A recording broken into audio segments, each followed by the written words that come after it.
That's it. Set it that then. It's just set to the right, so set it up to P3. Turn, turn. Good.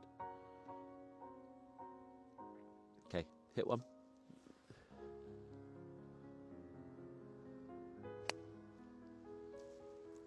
Up so that it's on top, but I prefer it so that it's to the right a bit, just to help you set that right wrist a little bit more into extension. Good. Good.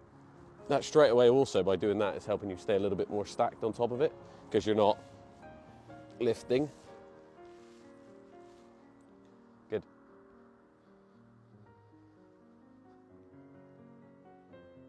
Very good.